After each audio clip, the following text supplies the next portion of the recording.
بسم اللہ الرحمن الرحیم۔ کالا جادو کیا ہے اور اس کی شرعی حقیقت کیا ہے اور شریعت نے اس کا کیا توڑ بتایا؟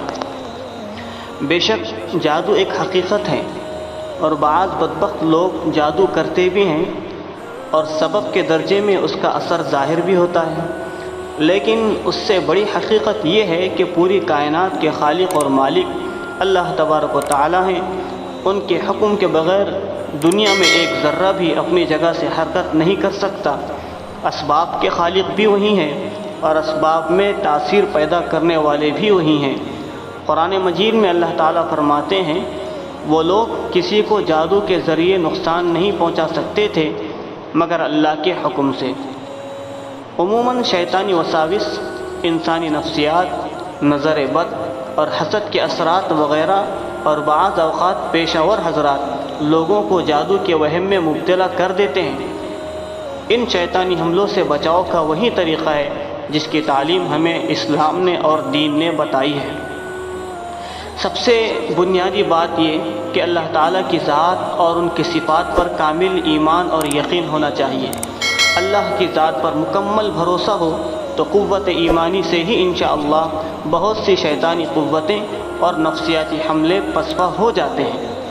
دوسری بات یہ ہے کہ 5 وقتہ نمازوں کی پابندی، ان کے شرائط و احکام کی رعایت رکھ کر ادا کرنے کا اہتمام، جو در حقیقت خالق اور مالک سے تعلق مضبوط کرنے کا ذریعہ ہے، اور جب بندے کا تعلق اللہ سے مضبوط ہوتا ہے تو شیطان کا بس اس پر نہیں چل سکتا۔ تیسری بات یہ ہے کہ ہر وقت پاکی کا اہتمام کریں، باوضو رہیں اور تلاوت قرآن کریم کی کثرت ہو، نیز ذکر کی پابندی بھی کرنا چاہیے۔ چوتھی بات یہ ہے کہ مکمل سورہ بقرہ معتدل آواز میں وقتاً فوقتاً گھر میں تلاوت کرنے کا اہتمام کریں۔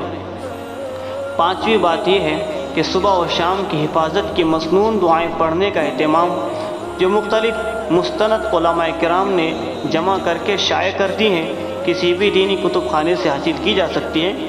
نیز اذکار صبح و شام 7 مرتبہ پابندی سے یقین کے ساتھ پڑھ کر دونوں ہاتھوں میں تھتکار کر سر سے پیر تک اپنے پورے جسم پر پھیر دیں۔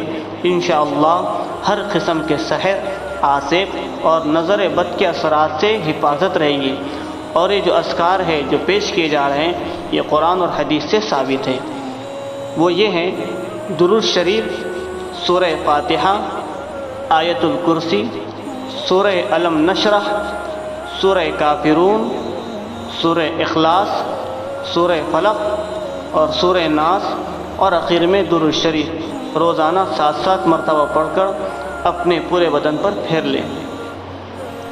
اگر اس کے باوجود افاقہ نہ ہو تو کسی مستند عالم دین سے براہ راست رجوع کر لیجئے۔ انشاءاللہ آپ کا جادو کا جو اثر ہے وہ جاتا رہے گا۔ اللہ عمل کی توفیق عطا فرمائے۔